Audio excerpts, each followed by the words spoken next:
Bonjour les amis, aujourd'hui je tiens à vous parler d'un sujet important. La dictature s'avance masquée.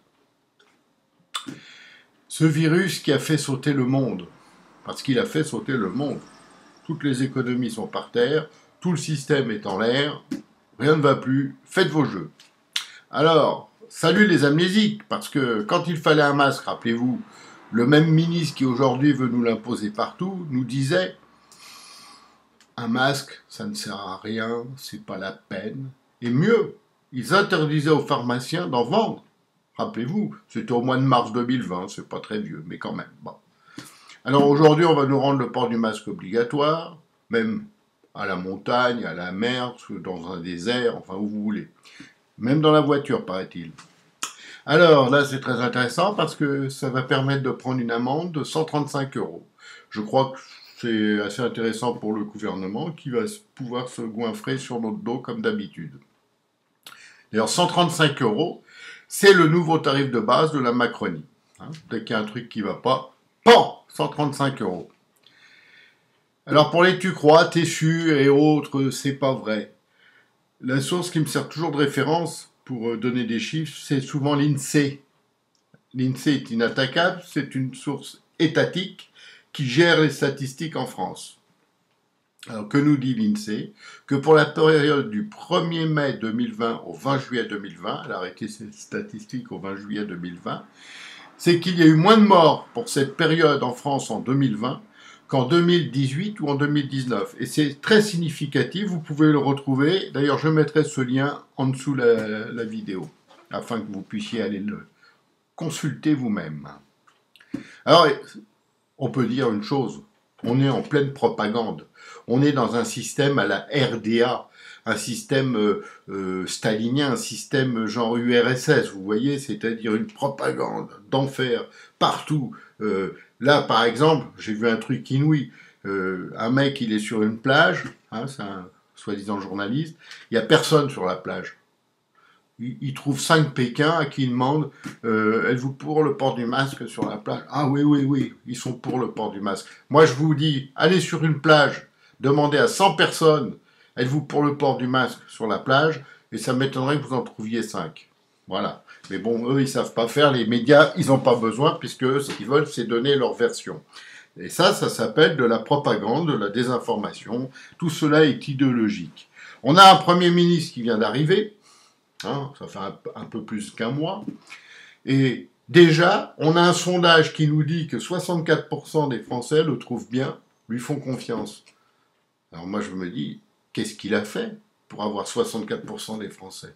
Ben, il n'a rien fait. Il se balade, il voyage, il fait comme les autres ministres, comme le président. Ils passent leur vie en voyage, aux frais de la princesse, avec tout un aéropage, et puis vas-y, et tac, on va faire, on va dire, on va prendre la mesure et tout ça. Et il n'y a rien. C'est le grand néant.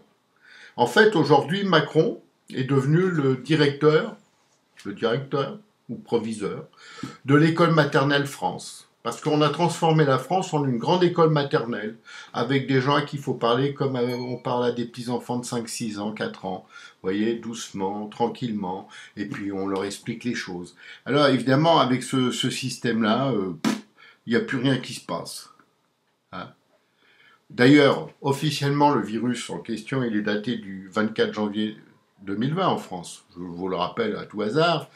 Et qu'est-ce qu'on a fait à partir de cette date officielle? Eh ben rien, alors qu'il fallait fermer les frontières, empêcher les gens de voyager. C'était tout simple, mais ça on n'a pas su faire, c'était trop simple, et puis comme on a créé des conseils de ceci, des conseils de scientifiques, le conseil de ma grand-mère, le conseil du voisin, le conseil de mon régisseur, etc., et ben avec ça on fait plus rien, c'est très simple. Mais par contre on a du conseil, t'en veux, il y en a. Alors ça, c'est un pays qui se casse la gueule, parce que, appelons un chat, la France se casse la gueule. Alors moi, je propose une autre utilisation, que, à part le masque obligatoire, on mette aux Français un bandeau noir, c'est un petit bandeau noir, et avec ce bandeau noir, comme ça, on évitera que la vérité saute aux yeux.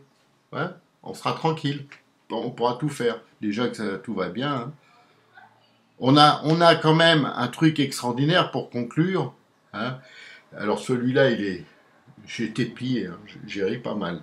C'est notre ministre de la Santé qui invente une règle pour le port du masque. Ça s'appelle la règle, tenez-vous bien, A, B, C, D. Alors je vous dis ce que c'est. A, pour les gens à risque. B, quand on est dans un lieu bondé. C, dans les endroits clos. D, quand la distance est impossible à gérer.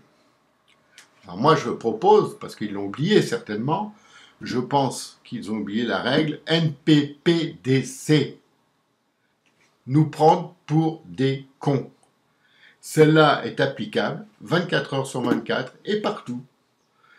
Voilà. Bon, je vous laisse parce que sinon je vais m'énerver et c'est pas bon pour ma santé.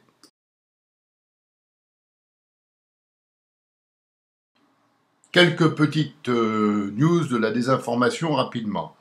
Alors, par exemple, le drame du port de Beyrouth. Que signifie pour les gens le mot accident? Est-il donc impossible désormais d'accepter la réalité? Deux pôles importants entretiennent la paranoïa de cette théorie du complot qu'on nous sert à tous les instants, car c'est leur fonds de commerce, il faut le savoir. Ce sont ceux qu'on appelle désormais les islamistes et aussi la gauche. Alors, les complotistes ou la théorie du complot, c'est pas ce qui me gêne le plus. Ce qui est le plus gênant, ce sont les révisionnistes et négationnistes, c'est-à-dire des gens qui nient des faits avérés et constatés par tout le monde, et qui viennent réécrire l'histoire, peu importe le sujet. Ceux-là, ce sont des gens très dangereux pour deux raisons. Un, parce qu'ils falsifient quand même l'histoire, ce qui n'est pas rien, et deuxièmement, parce qu'ils servent totalement le pouvoir de gauche. Totalement. Mais ça, je pourrais vous le démontrer dans une autre vidéo. Alors, qu'est-ce qu'on a d'autre d'intéressant dans le cadre de la désinformation que j'ai adoré? C'est le titre d'un grand quotidien français qui titrait pour le match Trump-Biden, vous savez, pour l'élection américaine. Alors, un étrange match entre deux machines à perdre.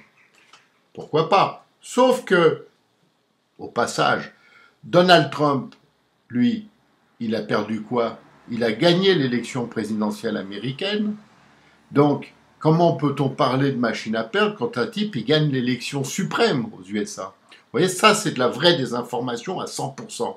Et ça, on en a tous les jours dans tout. Alors, on en retrouve aussi pour disons, le virus, hein, ou avec le... Bon, je repasse pas sur l'histoire des masques et tout ça, mais c'est extraordinaire de voir comment le système médiatique peut tout se permettre. Hein. C'est-à-dire, dès qu'ils ont décidé qu'il fallait battre machin, on est prêt à tout, on raconte n'importe quoi et ça passe, c'est normal. Si moi je vous dis une chose qui vous semble un peu bizarre, un peu suspecte, oulala, et quelle est ma source? Rassurez-vous, mes sources sont toujours très bonnes. Donc sur ce, pour pas m'énerver, parce que c'est pas bon pour ma santé, je vous souhaite à tous une bonne continuation. Au revoir.